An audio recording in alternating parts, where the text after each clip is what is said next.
Hello dears, स्वागत है आपका अपने यूट्यूब चैनल अभी के क्लास में। आज का जो अपना वीडियो है वो है माइटोसिस के ऊपर। माइटोसिस, तो माइटोसिस क्या है?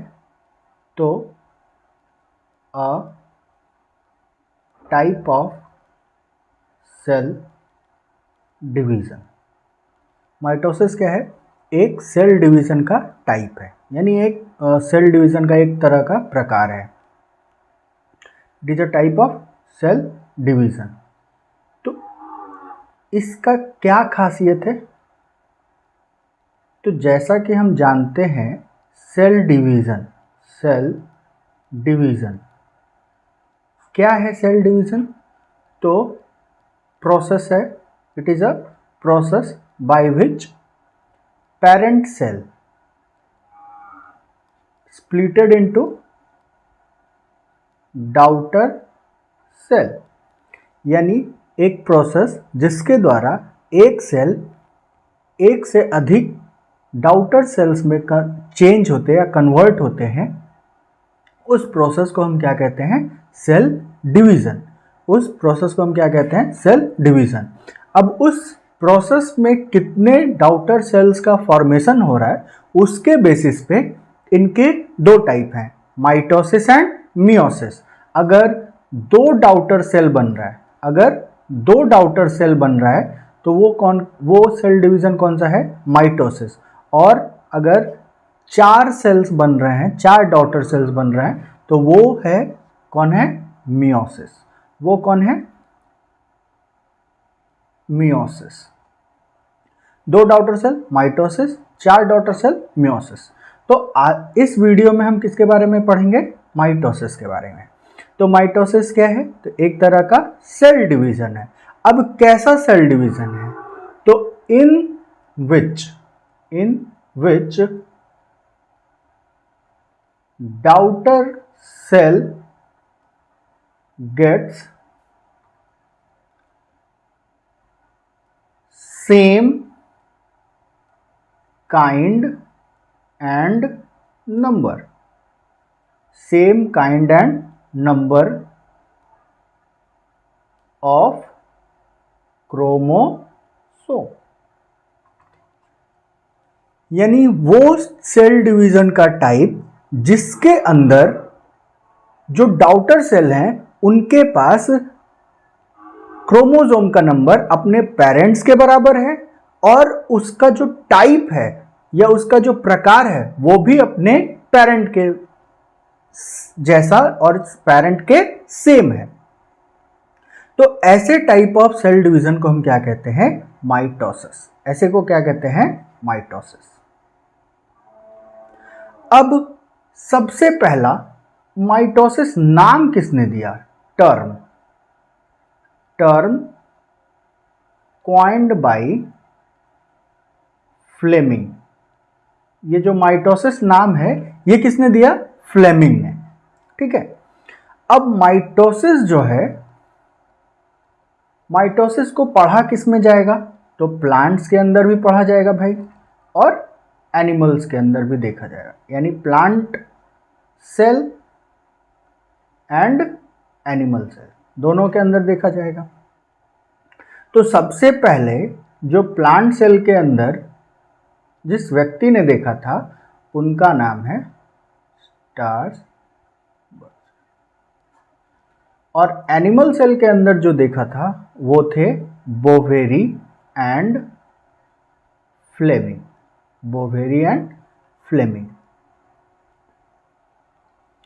अब माइटोसिस के बारे में जानते हैं थोड़ा, या फिर इसमें हम देखते हैं। तो प्लांट सेल के अंदर ये कौन कौन से पार्ट में हमको दिखाई पड़ेगा?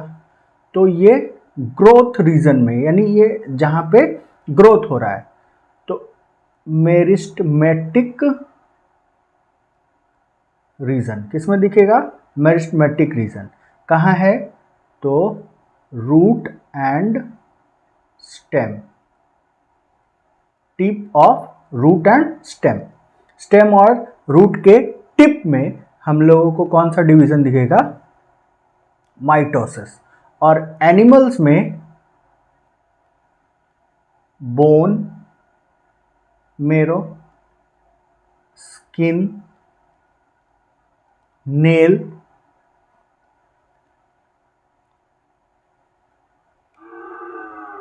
फॉर्मेशन ऑफ एम्ब्रियो, यानी एम्ब्रियो के फॉर्मेशन में भी हमें कौन सा डिवीजन देखने को मिलेगा?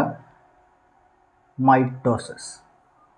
अब माइटोसिस के अलग अलग दो नाम हैं, माइटोसिस के दो नाम। पहला, तो सबसे पहला इसको हम जानते हैं सोमैटिक डिवीजन। क्या बोलते हैं इसको? Somatic division.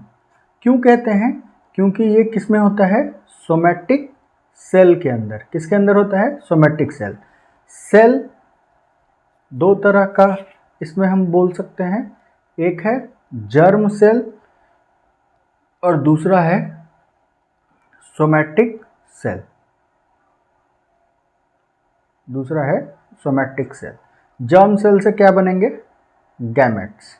और सोमैटिक सेल से गैमेट्स को छोड़कर बाकी बॉडी पार्ट्स के पार्ट। तो सोमैटिक डिवीजन इसलिए कहलाता है क्योंकि ये किसके अंदर होता है? सोमैटिक सेल्स के अंदर होता है। और किस में हेल्प करता है? Growth of the body, body के ग्रोथ में हेल्प करता है। इसके अलावा इसका एक और क्या नाम है? तो इसका दूसरा नाम है equational division. Equational division. Equational division क्यों नाम है? इक्वेशनल डिवीजन नाम है क्योंकि इसके अंदर क्या होता है? Daughter cell obtained same number of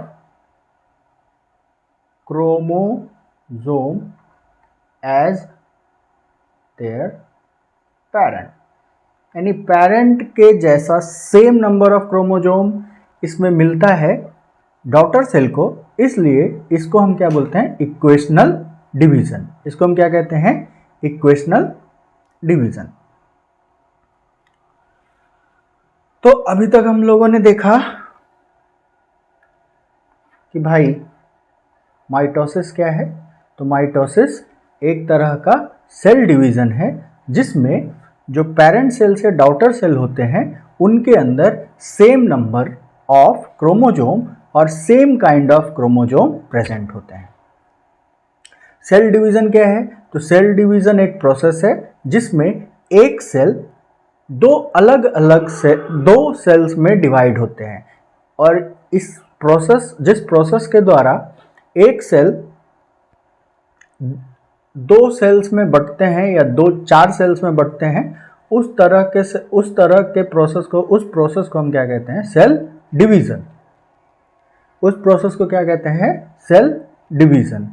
तो माइटोसिस हम लोगों को देखने को कहाँ मिलेगा, या हम लोग माइटोसिस को कहाँ पे स्टडी कर सकते हैं?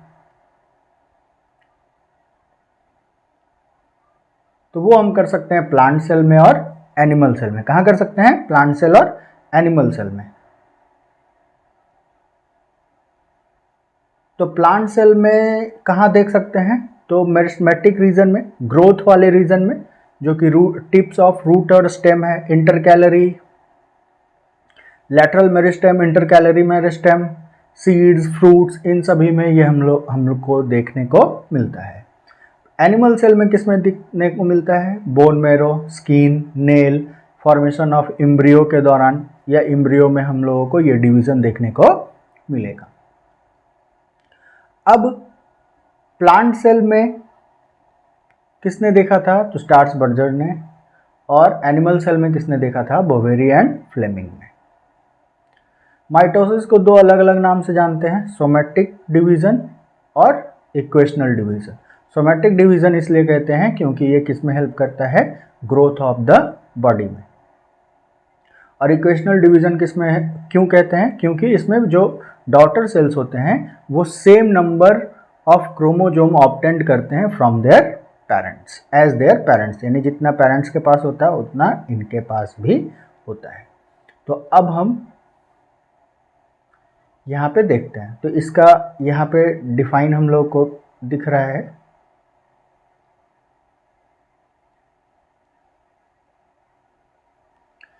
कि माइटोसिस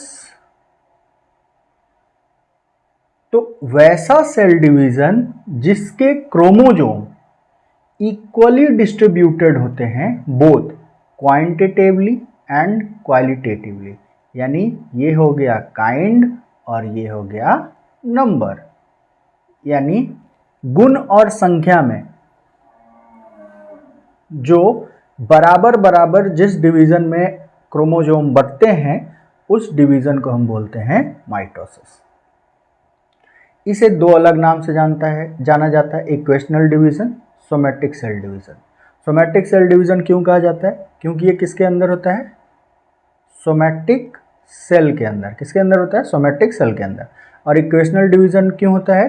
क्योंकि क्रोमोसोम जो है वो इक्वली डिस्ट्रीब्यूटेड होता है एज देयर पेरेंट्स। ठीक है, अब ये जो माइटोसिस जो प्रोसेस है या ये जो सेल डिवीजन है ये दो स्टेप में ऑब्टेंड होते हैं, दो स्टेप्स में ये होते हैं। पहला है कैरियोकाइनेसिस, दूसरा है साइटोकाइनेसिस। कैरियोन का मतलब होता है न्यूक्लियस और काइनेसिस का मतलब होता है मूवमेंट, यानी पहले स्टेप में किसका डिवीजन होता है? न्यूक्लियस के डिवीजन पहले अकर होते हैं, उसके बाद प्रोटोप्लास्ट का डिवीजन उसके साथ साथ होता है। तो आइए हम लोग कैरियोकाइनेसिस को देखते हैं।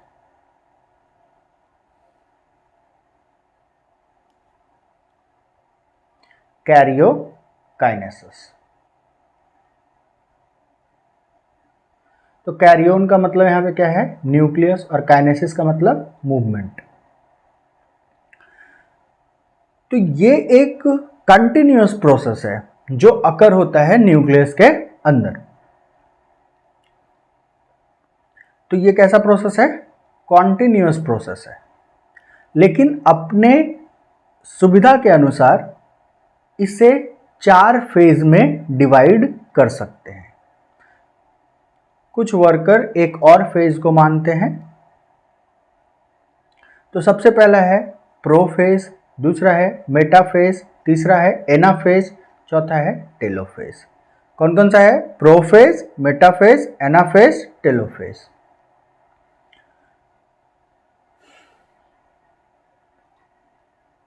तो सबसे पहला हम लोग प्रोफेज के बारे में देखेंगे।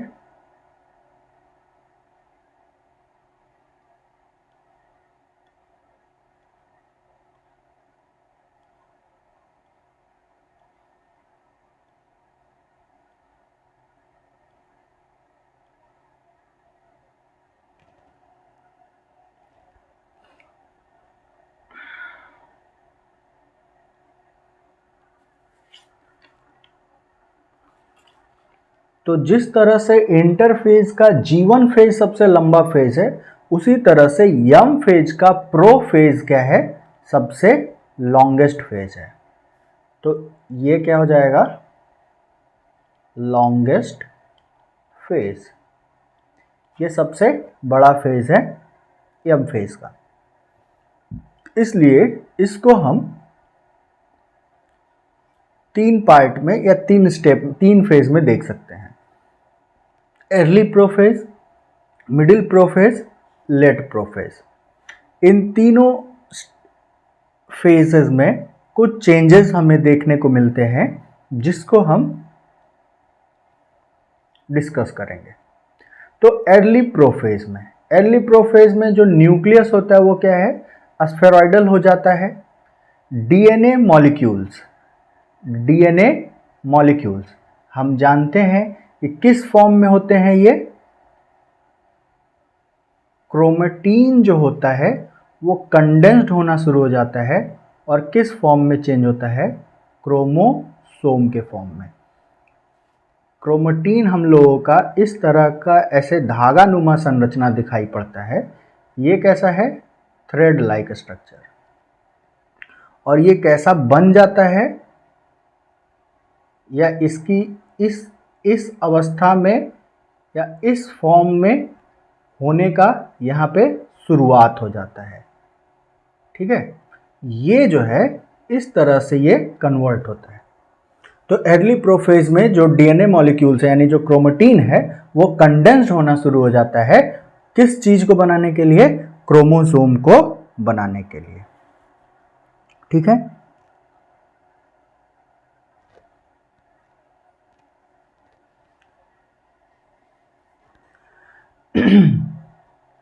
लेकिन इस दौरान जो इसके एंड्स हैं, ये जो इसके एंड्स हैं ये डिस्टिंग्विशेबल नहीं होते हैं, जिसके कारण से ये कैसा दिखाई पड़ता है? तो ball of wool, ball of wool, ऊन के गेंद के जैसा ये दिखाई पड़ता है। क्यों? क्योंकि इसके एंड्स आर नॉट डिफरेंशिएबल, यानी इसमें हम अंतर या पहचान नहीं सकते हैं, इसलिए ये कैसा दिखाई पड़ता है? Ball of Wolves.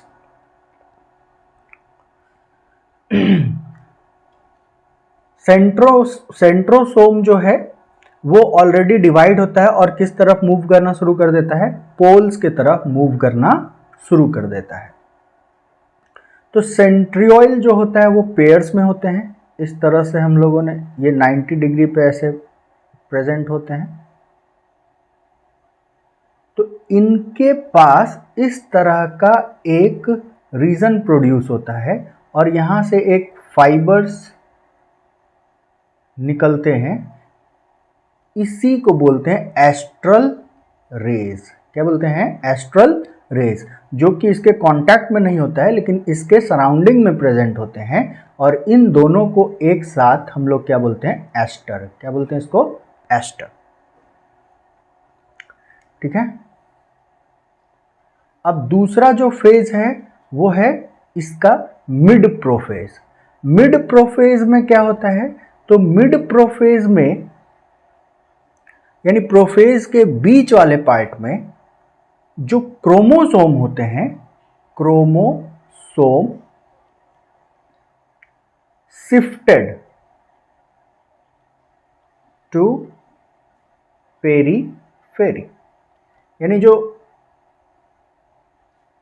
क्रोमोसोम होता है वो किनारे के पास आ जाता है, किनारे पे। ठीक है, ये क्या हो जाता है? क्रोमोसोम शिफ्टेड टुवर्ड्स पेरीफेरी, ताकि सेंटर में बीच में क्या हो? जगह हो। क्रोमोसोम अब यहाँ पे धीरे धीरे क्या हो जाता है? छोटा हो जाता है और ठीक मोटा होते जाता है, शॉर्टेंड एंड थिकेंड, जिसके कारण से इसका जो ये एक्स वाला फॉर्म है वो धीरे धीरे अपीयर होना शुरू होता है।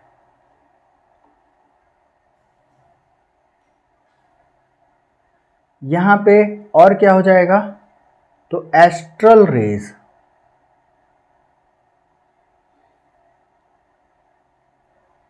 एस्ट्रल रेज का फॉर्मेशन होना शुरू हो जाता है। एस्ट्रल रेज, और क्या होगा? तो क्रोमेटिड जो होते हैं, क्रोमेटिड अटैच्ड टू सेंट्रोमियर, यहाँ पे ये जो राउंडेड वाला ये जो स्ट्रक्चर है ये इसके साथ ये कहलाते हैं क्रोमेटिड, सिस्टर क्रोमेटिड। तो ये क्या होता है? आपस में सेंट्रोमियर के साथ जुड़ जाते हैं। ये किस में होता है? मिड प्रोफेज में। उसके बाद क्या है? लेट प्रोफेज, यानी लास्ट तक। तो इसमें इस वाले फेज में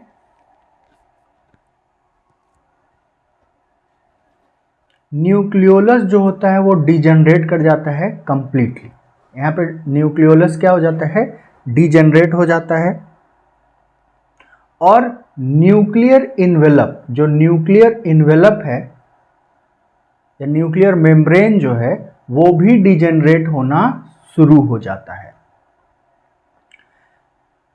इसके बाद सेंट्रोसोम जो होता है, सेंट्रोसोम जो होता है यानी सेंट्रोइड, वो पोल के पास पहुंच जाता है और क्या प्रोड्यूस करना शुरू कर देता है, स्पिंडल फाइबर। क्या प्रोड्यूस कर देना शुरू कर देता है, स्पिंडल फाइबर।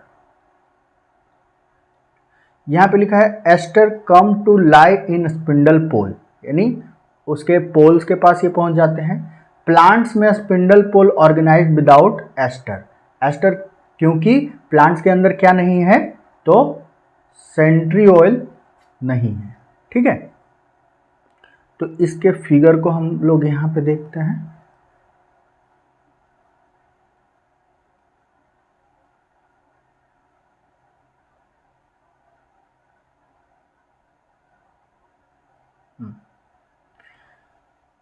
तो ये है हमारा अर्ली प्रोफेज, यानी यहाँ पे जो थिकनेस है, क्रोमोटीन का जो कंडेंसिंग प्रोसेस है, यानी वो थिकनेस उसका क्या होता है, धीरे धीरे वो शॉर्टन होना शुरू हो जाता है, और ये अर्ली मिडिल प्रोफेज में इस तरह का दिखाई पड़ता है और ये पेरीफेरी पे आ जाता है। लेट प्रोफेज में यहाँ से स्पिंडल फाइबर क्या होता है, ओरिजिनेट होना शुरू हो जाता है और ये नीचे की ओर बढ़ते हैं। न्यूक्लियर इन्वेलप डिजेनरेट कर जाता है और इसके कारण जो डिस्टिंग्विश है या डिफ्रेंशिएट कर पाते हैं हम लोग न्यूक्लियोप्लाज्म और साइटोप्लाज्म, आपस में क्या हो जाता है, मिक्सअप हो जाता है, यानी इनके बीच में कोई भी डिफ्रेंशिएशन या डिफ्रेंशिएट हम लोग नहीं कर सकते। यहाँ पे स्पिंडल एपरेटस क्या हो जाता है, ऑर्गेनाइज्ड हो जाता है, जिससे क्या आएगा, स्पिंडल फाइबर। क्या आएगा, स्पिंडल फाइबर। तो स्पिंडल फाइबर, तो ये क्या है, फाइब्रस बॉडी है जो कि कैसा है, स्पिंडल शेप्ड, स्पिंडल शेप्ड, और कैसा है, कलरलेस, कलरलेस या एक्रोमेटिक, एक्रोमेटिक होता है। और इसके साथ ये क्या है, तो फाइब्रस बॉडी, फाइब्रस बॉडी, जिसके अंदर क्या है, तो 90 to 95% ट्यूबलिन प्रोटीन है। कौन सा प्रोटीन मेनली है, ट्यूबलिन, जिसके अंदर दो एमिनो एसिड्स हम लोगों को देखने को मिलता है, एक्टिन और मायोसिन। कौन कौन सा, एक्टिन और मायोसिन। और ये जो फाइब्रस बॉडी है ये बेसिकली 4 से 10 माइक्रोट्यूब्यूल्स के बने होते हैं, माइक्रोट्यूब्यूल्स के फॉर्म्ड होते हैं। और ये जो फाइब्रस बॉडी है ये कंटिन्यूअस और डिसकंटिन्यूअस दोनों हो सकते हैं। कौन कौन सा है, कॉन्टिन्यूअस एंड डिसकंटिन्यूअस। कंटिन्यूअस किसको बोलेंगे, तो दोनों, इस दोनों पोल्स से निकलकर इस तरह से एक साथ ऐसे अपीयर होते हैं, ओवरलैपिंग होता है, तो वैसे फाइबर्स को क्या बोलते हैं, वैसे स्पिंडल फाइबर को क्या बोलेंगे, कंटिन्यूअस। और दूसरा कौन सा है, डिसकंटिन्यूअस। तो डिसकंटिन्यूअस ही क्या करता है, इस सेंट्रोमियर से जाकर जुड़ता है।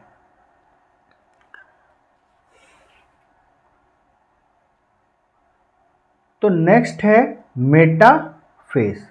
तो मेटाफेज में सबसे पहला क्या होता है, तो इसमें क्रोमोजोम जो है अटैच्ड है both spindle poles by distinct chromosome fibre.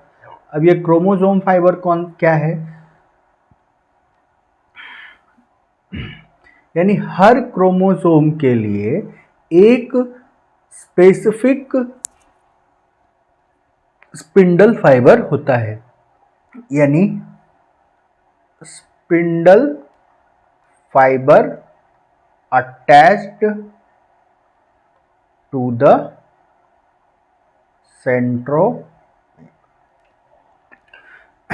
Centromere के पास, सेंट्रोमियर से जो स्पिंडल फाइबर जुड़ता है उसी को हम क्या बोलते हैं, क्रोमोसोम फाइबर या स्पिंडल फाइबर।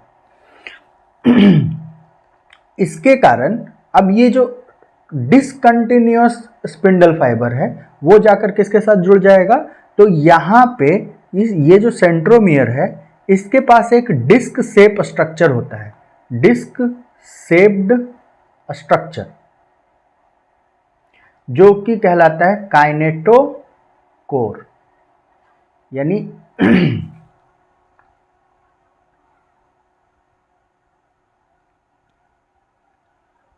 इस तरह का जो यहाँ पे इसके पास एक डिस्क शेप्ड स्ट्रक्चर होता है इस तरह से, जिसके साथ स्पिंडल फाइबर अटैच्ड होते हैं। इस अटैच्ड स्पिंडल फाइबर को हम क्रोमोसोम फाइबर्स कहते हैं, जो कि हमेशा स्पेसिफिक होता है और इसी पार्ट से वो अटैच्ड होते हैं। और ये फाइबर्स कैसे होते हैं, डिसकंटिन्यूअस होते हैं। और कंटिन्यूअस किसको बोलेंगे, जो कि ओवरलैप्ड होते हैं और अपीयर होते हैं कि वो इस एक पोल से दूसरे पोल में अटैच्ड दिखाई पड़ते हैं। तो इस स्पिंडल फाइबर्स के जुड़ने के कारण स्पिंडल फाइबर शॉर्टन होना शुरू होता है, जिसके कारण से जो क्रोमोसोम है वो अलाइंड हो जाता है इक्वेटर पे, मिड रीजन पे। इस रीजन को इक्वेटर कहते हैं, जहां पे सबसे ज्यादा विड्थ हम लोगों को देखने को मिलता है।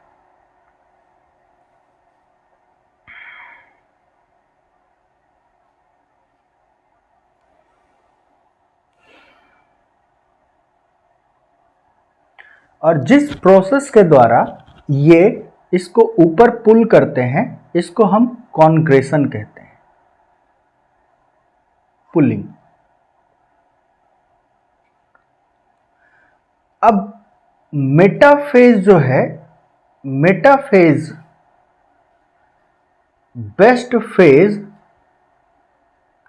To find number and morphology, chromosome के नंबर और मॉर्फोलॉजी को देखने का ये सबसे अच्छा या सबसे सही फेज होता है।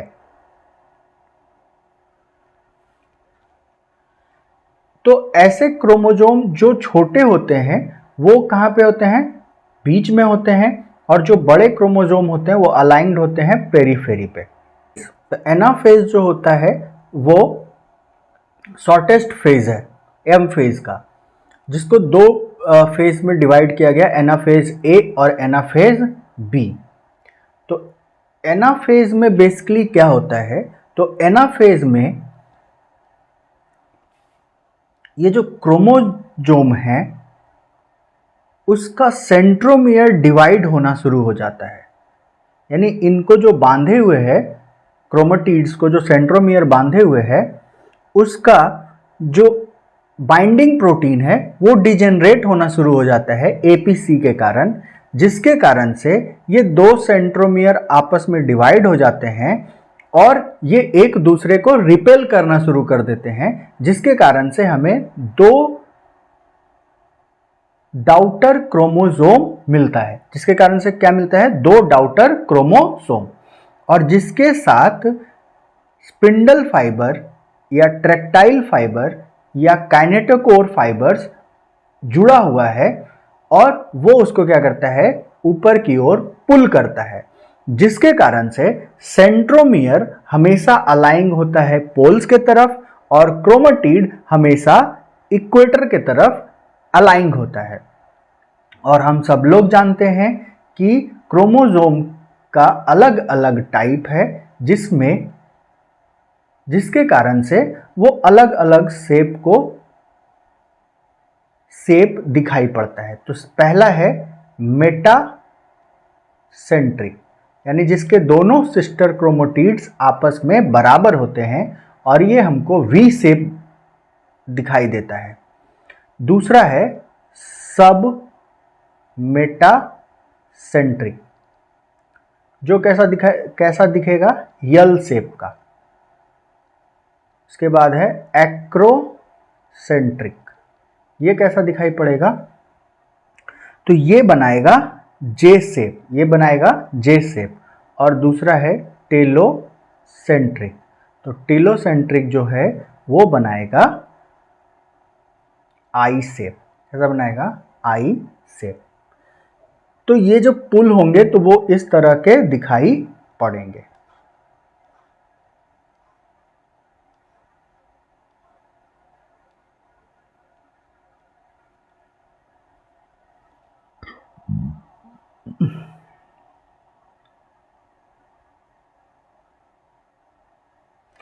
एनाफेज बी में ये सब ये जो पुलिंग है और ये जो शेप है ये किस में अपीयर होगा, एनाफेज ए में। एनाफेज बी में क्या होता है, तो एनाफेज बी में जो पोल्स के पास हैं वो क्रोमोसोम का एक ग्रुप बन जाता है और वो वही क्रोमोसोम होते हैं जो पेरेंट सेल के पास होते हैं। और इसके बाद शुरू होता है स्पिंडल, क्या होता है, इलोंगेट होता है और जो ग्रुप्स बनते हैं उसके बीच का जो स्पिंडल फाइबर है वो अलग खत्म हो जाता है या डिसअपियर होना शुरू हो जाता है, लेकिन बीच का जो फाइबर्स है वो स्पिंडल फाइबर्स क्या होते हैं, वो प्रेजेंट रहते हैं। इसके बाद एक लास्ट फेज है जिसको कहते हैं टेलोसेंट्रिक, सॉरी, जिसको एक जो दूसरा फेज है वो है टेलोफेज। तो टेलोफेज क्या होता है, जस्ट अपोजिट टू प्रोफेज, यानी प्रोफेज के अंदर जो भी हुआ था वो इसमें उसका उल्टा होगा। तो क्या हो जाएगा, सबसे पहला क्या हो जाएगा, या ये क्या होता है, reverse of prophase, reverse of prophase. तो क्रोमोसोम जो है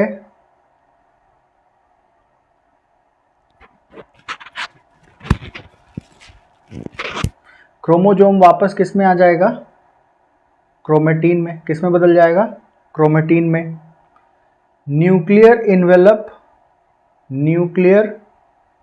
इन्वेलप एपियर हो जाएगा और ये एपियर किससे होगा, एंडोप्लाज्मिक रेटिकुलम और पहले वाले ओल्डर वाले से, उसके पार्ट से गोल्जी कॉम्प्लेक्स और ईआर का फॉर्मेशन हो जाएगा। और यहाँ पे ये जो रीजन है वो स्पिंडल फाइबर वाला वो प्रेजेंट रहेगा और सेल प्लेट के फॉर्मेशन में हेल्प करेगा, जिसको हम फ्रैगमोप्लास्ट कहते हैं। इन सभी प्रोसेस के साथ साथ ही एक और प्रोसेस होता है जिसको बोलते हैं साइटोकाइनेसिस, जो कि एनाफेज से ही स्टार्ट हो जाता है।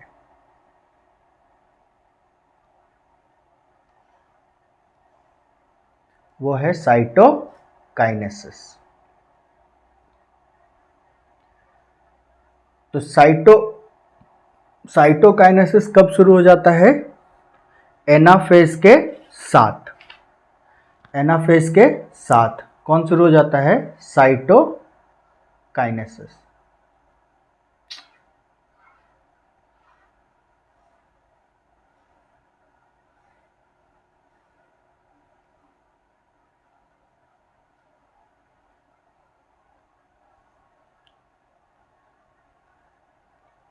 Cytokinesis.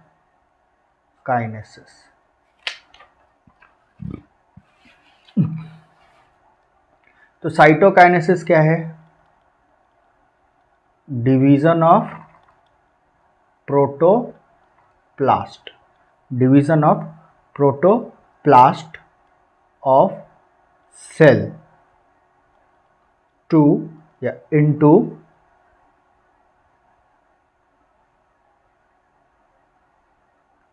into 2 daughter cell start और begin at एनाफेज। एनाफेज के साथ ही ये क्या हो जाता है, शुरू हो जाता है, एंड कंप्लीटेड विथ टेलोफेज।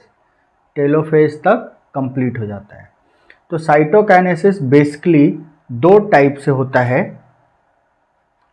एक होता है फ्यूरो और क्लीवेज मेथड। एक होता है क्लीवेज मेथड और दूसरा होता है cell plate method. Cell plate method किस में देखने को मिलेगा, प्लांट्स में, और क्लीवेज मेथड किस में देखने को मिलेगा, एनिमल सेल में। एनिमल सेल में। तो क्लीवेज मेथड क्या है, तो यहाँ पे हम लोग देखते हैं कि जो मिडिल पार्ट में है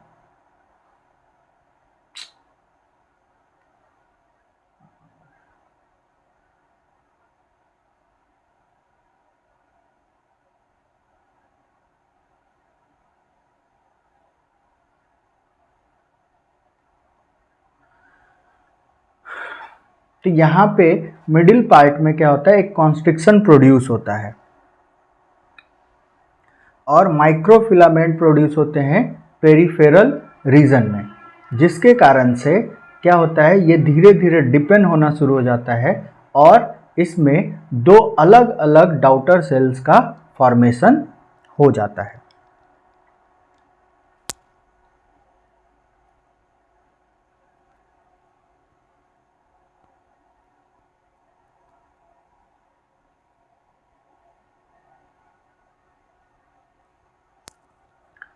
जबकि प्लांट सेल में क्या होगा, तो प्लांट सेल में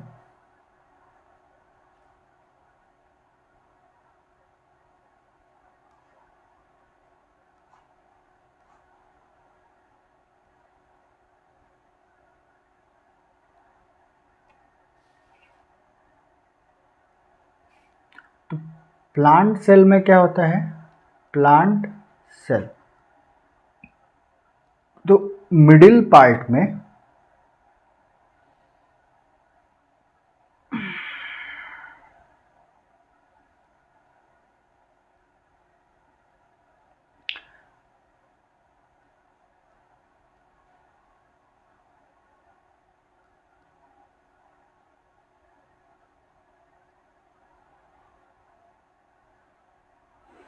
तो मिडिल पार्ट में क्या होता है, स्पिंडल फाइबर परसिस्ट करता है या प्रेजेंट रह जाता है, जिसको क्या बोलते हैं, फ्रैग्मोप्लास्ट। क्या बोलते हैं, फ्रैग्मोप्लास्ट, जो बेसिकली क्या होता है, स्पिंडल प्लस माइक्रोट्यूब्यूल।